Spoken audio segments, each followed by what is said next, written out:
You know, it takes a special kind of person to be a firefighter. It begins with a different sense of direction. When an area becomes too dangerous for everybody else, you take it over.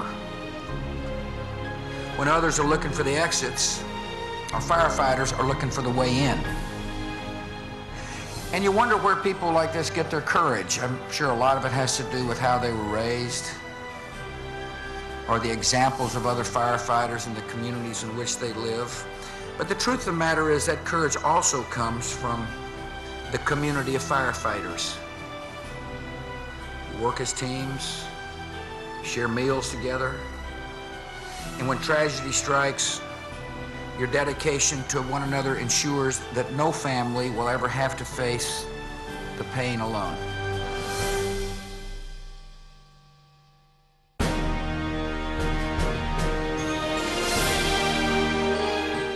In 2007, firefighting professionals around the world answered the calls, faced the challenges, provided protection, aid, comfort, and security to the communities and citizens to which they have pledged their service.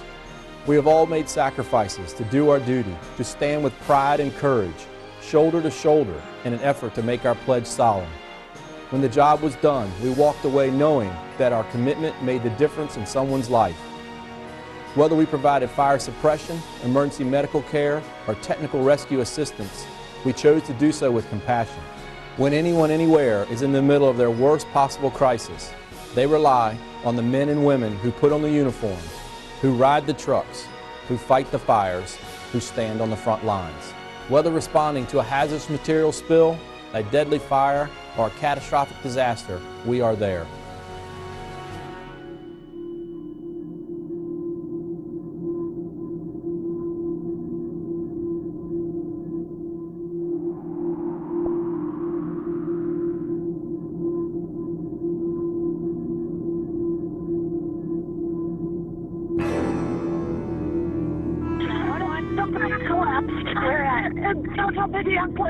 People are all over the place.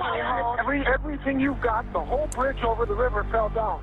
My breath was taken away when I looked across.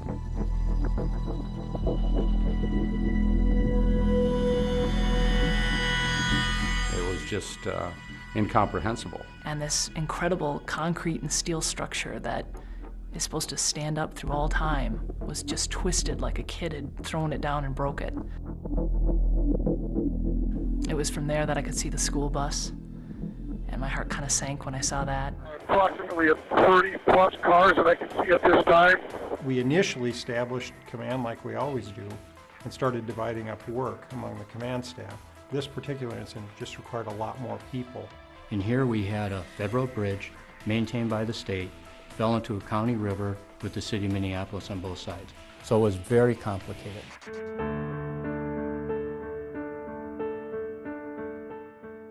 We literally had teams of investigators who had to go out on hundreds of reports and locate people. There are still 20 to 30 people considered missing tonight. I just spoke and within a couple days we were sure that we had 8 missing people for sure that were on the bridge, as well as the original 5 that we knew had died that night. I'll leave it to someone else to critique and to say how we did, but I have to say that had to be the proudest moment of my life on that job. The people that I worked with, the paramedics, policemen, the civilians, everyone there, I tell you, it absolutely reinforced my faith in humanity.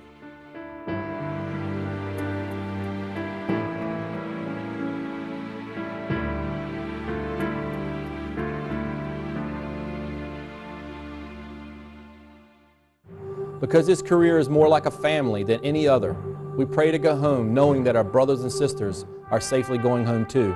Whenever one of our own falls, it's a loss to all of us.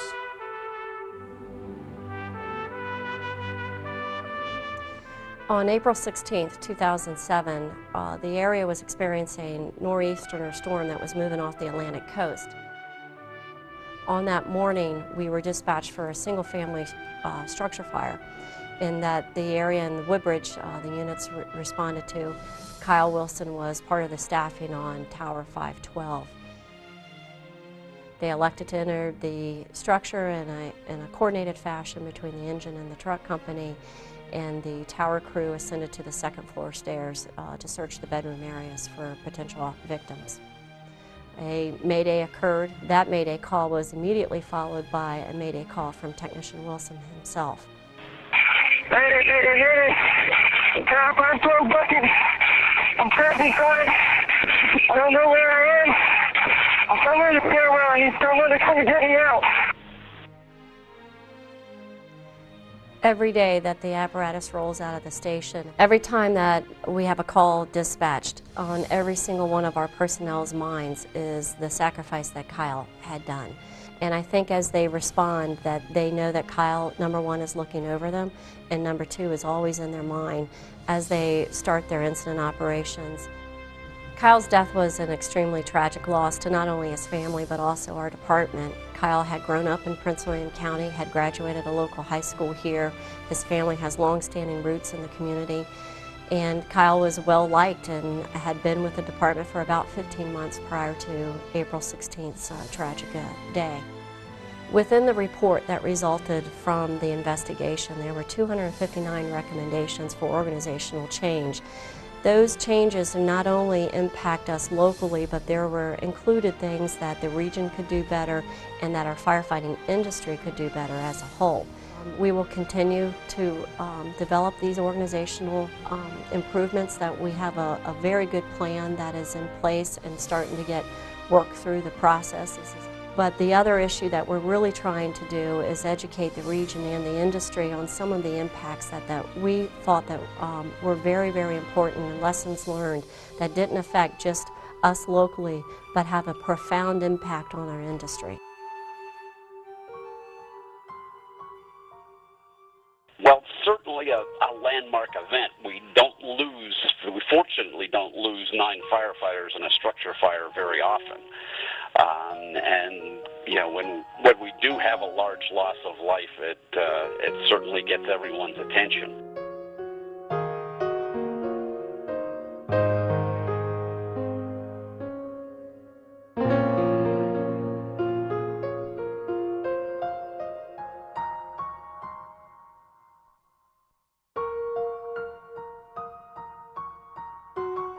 You know, I can think back to the 23rd Street fire in New York City when 12 firefighters were killed in 1966.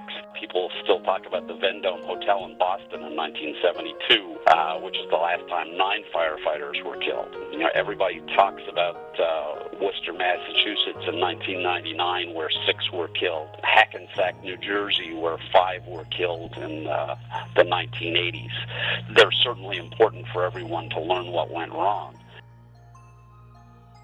Our profession takes those common experiences, tragic events, and painful memories to innovate change in the way we do business.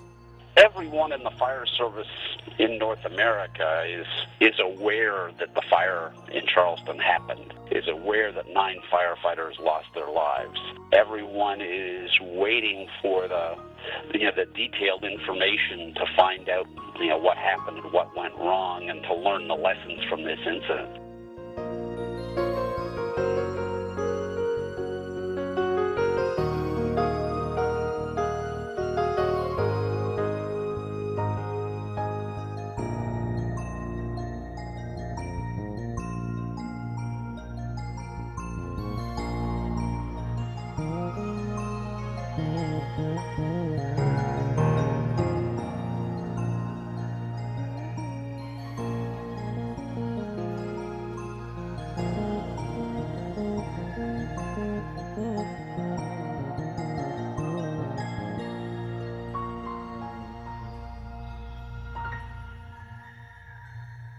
No matter what the event, we are ever vigilant. When citizens look for help, when troubles arise, when life and property are in danger, our fire departments go to work. On January 16, 2007, the Colorado Springs Fire Department responded to an apartment fire. This 7-alarm blaze challenged more than 90 firefighters and required 19 pieces of heavy apparatus for nearly 12 hours. Our brothers and sisters fought tirelessly throughout the night. Despite the devastation and destruction to the apartment building, The Colorado Springs Fire Department rescued 85 residents. These acts exemplify the commitment we all share.